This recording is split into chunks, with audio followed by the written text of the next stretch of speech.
Welcome back, fight fans. We're going to do a little deep dive into the MMA archives and talk about the best back-to-back wins in MMA. This is my top 5 list. At number 5, we got one of the GOATs, one of the greats, GSP's back-to-back win against BJ Penn and Matt Hughes. GSP faced off with BJ Penn at UFC 58 in 2006. It was a super close, super competitive fight, but GSP's relentless pace and wrestling just edged them out, a split decision victory against a very tough and possibly undersized BJ Penn. And then at UFC 65, GSP took on Matt Hughes for the welterweight title. And guys, at this point, GSP had only one loss in his record, and it was to this man. And he stated, I was underprepared. I saw this man as a god, as someone that was unbeatable. And these thoughts lingered in his mind. I'm very glad you won that fight, Matt. But I'm not impressed by your performance. And I look forward to fight you in the near future. This time, GSP had a game plan and executed it perfectly, dominating Hughes. He was better in the striking, better in the wrestling, and eventually finishing him with a head kick and punches in only the second round to become the new welterweight champion. Unbelievably dominant victory for Georges St. Pierre. And he can break dance as well. Now, the interim UFC welterweight champion, Georges St. Pierre. And these back-to-back wins solidified GSP's status as one of the pound-for-pound top 5. At number 4, we got Alexander Volkanovski. The Aussie took on Jose Aldo at UFC 237 in May 2009. Guys, at this point, I didn't believe in Volkanovski. I thought he was good. He had that good win over Chad Mendes, but I didn't believe he was at the level of Jose Aldo. And I was wrong, a former featherweight champion, one of the greatest to ever do it in the division. But Alex's relentless pressure striking mixed with the wrestling to control and earn the unanimous decision victory over a legendary opponent in Jose Aldo. With that decision, the well-dressed Bruce Buff. Ladies and gentlemen, after 3 rounds, we go to the judges' scorecards for a decision. All 3 judges score this contest 30-27 for the winner by unanimous decision, Alexander the Great Volkanovski. Proving that he could compete against the top guys. Next, Alexander took on the one, the only, the Bless Express in Max Holloway at UFC 245 in December of 2019 for the featherweight strap. And at this point, Holloway was a reigning champion, super dominant in the division, and Volkanovski just put on a masterclass using leg kicks, superior striking, and just outpointing Holloway over the course of 5 rounds. He won the UD decision to become the new UFC featherweight champion. Ladies and gentlemen, after 5 rounds, we go to the judges' scorecards for a decision. The judges score the contest 48-47, 48-47, and 50-45 for the winner by unanimous decision and new undisputed UFC featherweight Alexander the Great Volkanovski. And honestly, guys, after this win, I was a believer. Max is one of the top guys, still continues to be one of the top guys. If you can get a win over him, a dominant win over him, you're as real as it gets. At number 3, I got Henry Cejudo. Henry Cejudo's back-to-back wins against Demetrius Johnson and TJ Dillashaw. He faced Demetrius Mighty Mouse Johnson at UFC 277 in August of 2018. And at this point, Johnson was a pound for pound, one of the best in MMA, one of the best in the weight class. And this was a rematch. Earlier on, Mighty Mouse had finished Cejudo. to the body. His first loss, beautiful knee up the middle, finishing him. He didn't need but a round or two to get him out of there. Cejudo trying to return again to the knee. Oh, beautiful elbow. And again with the knee to the body. Those knees are coming out of nowhere. He stunned him. He's in big trouble early.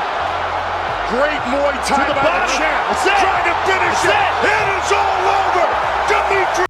But in the rematch, Cejudo showcases improved skills and strategy, managing to edge out a Lil Sus split decision victory. And this was the end of Mighty Mouse's historic title reign, crowning Cejudo the new flyweight champion. Then in January of 2019, Cejudo took on TJ Dillashaw for the UFC Fight Night 143.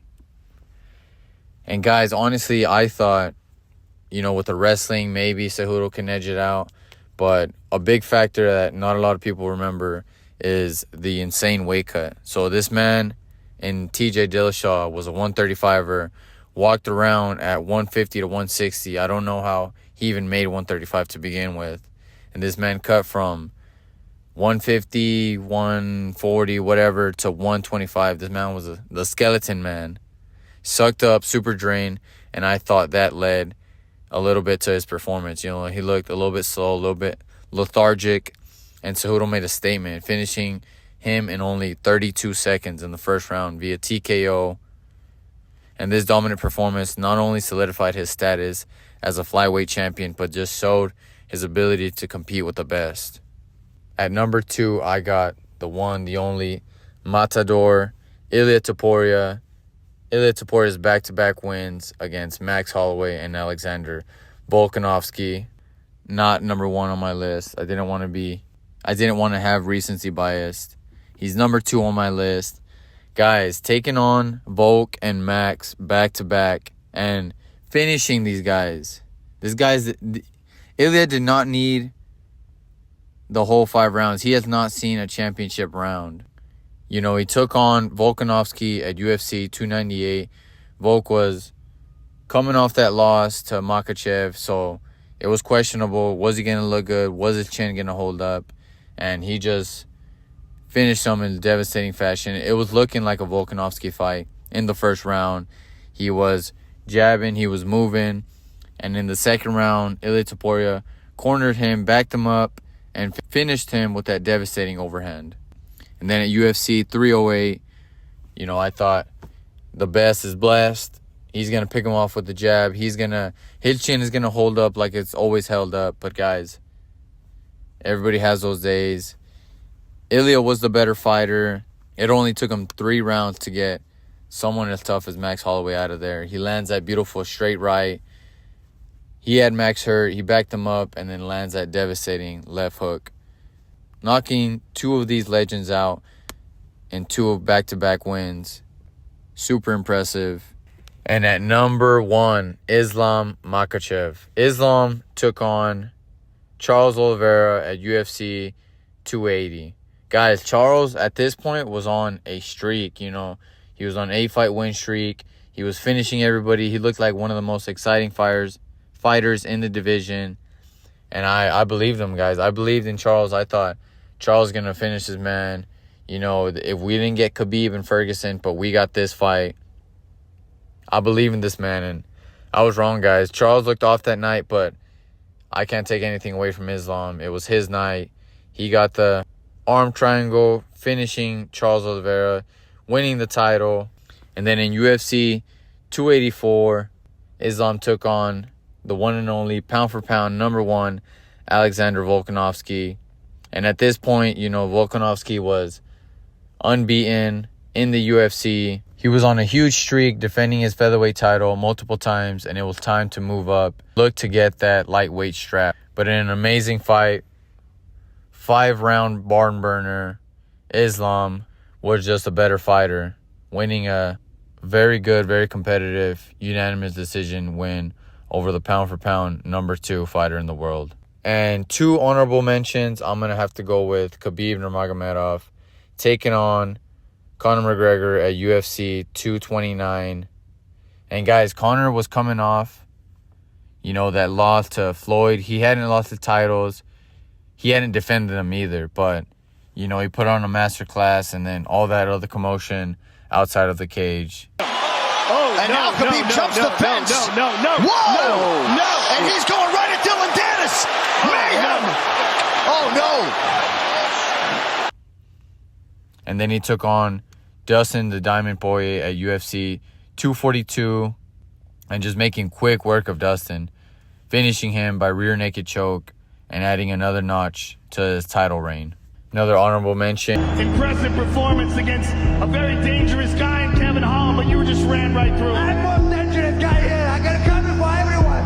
I kill everybody. Allah Akbar. And Hamzat Chimaev taking on two legends back-to-back and Kamaru Usman and Robert Whittaker. I understand, you know, he had a little sus majority decision against old, kneeless, immobile Kamaru Usman. It was questionable, but he dogged that one out. He earned the victory by majority decision at UFC 294, improving his record to 13-0. And then at UFC 308, guys, I'm a believer. You know, he took on Robert Whittaker. I thought he was going to be a much tougher test, but it only took this man one round. Who's going to stop him? I don't know. This man breaks teeth. I'm scared of him. But that's my list, guys. Let me know what y'all think. Let me know who I missed. Comment, like, all that good stuff. Deuces.